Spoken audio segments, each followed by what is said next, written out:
为什么会出现就是刚一起飞啊，就连还没有跃升阶段都没到，一出了飞行甲板，马上就出现这种事儿呢？就说明它还是发动机出了问题，不然的话，它的升力不会不够的。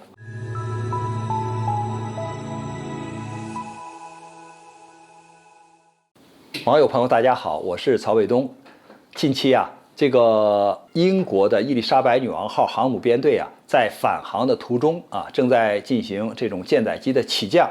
不巧呢，一架 F-35B 呢就一头扎到了海里。还好啊，飞行员反应比较快啊，按动了这个跳伞的按钮啊，及时的弹出，所以呢捡了一条命。但是这架价值1亿美金的飞机，可是就进入了地中海了。现在虽然在想方设法的定位打捞，但这并不是一件容易的事儿，因为它的这个水深呢可能有1000多米。因为我们讲啊，如果是这个舰船沉没了啊，比如说这个触礁然后沉没，或者是说这个飞机失事，那么沉到海里边，你要打捞的话，几十米、100米啊，这个还是比较容易的啊，还是比较好打捞的。一般的说，几百米，特别是上千米，这个是个很困难的事情，因为海水啊它是流动的，况且呢上面还波涛汹涌，你要把打捞的设备、船只都精确的定位在这个失事的船只或者飞机上，并不是一件容易的事情。况且你下去的时候啊，这不是人能够达到的，必须要用无人的这些潜航器，或者是无人的机器手，或者是深潜设施来下去来去打捞，那这个难度还是比较大的。所以呢，我们看到就是英国这次啊，就是把这个 F-35B 给摔掉，引起了各方的关注。那么第一，我们讲 F-35B 它是属于5代机，也就是说它是隐身的战机，而且现在呢，只有美国和它的比较铁的这个军事盟国装备了这样的飞机，比如说英国呀、日本呐都买了这样的飞机。那么这一次就是英国的飞行员在飞机起飞的时候，这个飞机刚一起飞，就是刚一离开飞行甲板的时候呢，就摔下去了，显然说明它的动力不足，它的升力不够。那么为什么会出现这样的情况呢？因为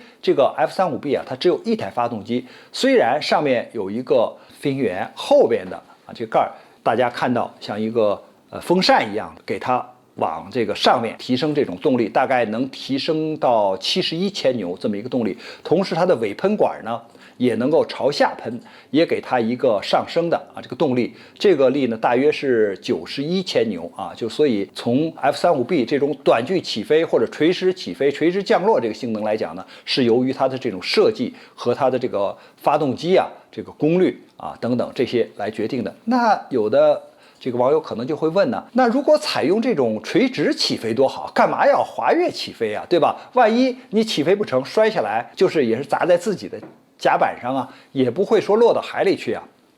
因为如果你这个飞机采用垂直起飞就是所有的这些尾喷管，比如说90度的朝下喷而不是朝后喷，给飞机一个前进的动力，你的这些风扇也是朝下的话，所有的力量都用在上，那你可能把1/3的燃油都用在这个飞机的起飞上了，那你升空之后，后面的任务怎么办呢？这个执行起来就很难办了，对吧？那你这个耗油量是非常巨大的，所以你看，有了这个滑跃起飞之后呢，飞机它都是采用滑跃起飞这种方式，而不会采用这种垂直起飞、垂直降落这种方式的。所以呢，就出现了它在滑跃起飞的时候，由于动力不足、升力不够，就一头塞下去了。当然，有些媒体也在炒作，说它其实个小事儿。怎么是个小事儿呢？就是小的疏忽，说没有把防雨罩给打开，把防雨罩给吸到发动机里去了，所以呢出现了这样的事故。其实不然这个飞机它在起飞前，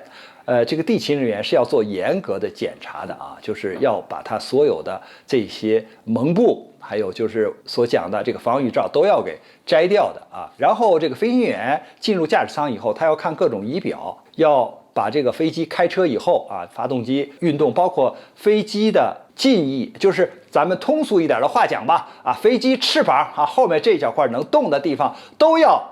包括尾翼都要动一动，都要由地勤人员看一看，然后呢跟飞行员进行沟通，说都正常，然后才能够放飞。那在这样的情况下，怎么可能是因为比如说遮雨罩没有摘下来呢？因为遮雨罩每一架飞机它的设备和配件都是有数的，不是没数的。那如果你的遮雨罩说不见了，那可能说是带出去了。可是这些遮雨罩，他这些地勤人员，比如说都拿在手里，或者都保留在舰上，那你怎么能说把遮雨罩吸进去呢？所以呢，这个只不过是目前没有确定的因素。但是无论怎么说，我们看到这是一个小的疏忽引起了巨大的事故，因为他在飞行前检查的时候，一切都是正常的，为什么会出现就是刚一起飞啊，就连还没有跃升阶段都没到，一出了飞行甲板，马上就出现这种事儿呢？就说明它还是发动机出了问题，不然的话它的升力不会不够的啊，因为发动机是心脏嘛。所以通过这件事情，我想对他其他的飞行员可能心理上会造成阴影，对于购买啊就是 F-35B 短距起飞垂直降落飞机的国家，可能心中也会画一个巨大的问号。关于这个话题呢，我们今天就聊到这儿，感谢大家关注本栏目，我们下期节目再见。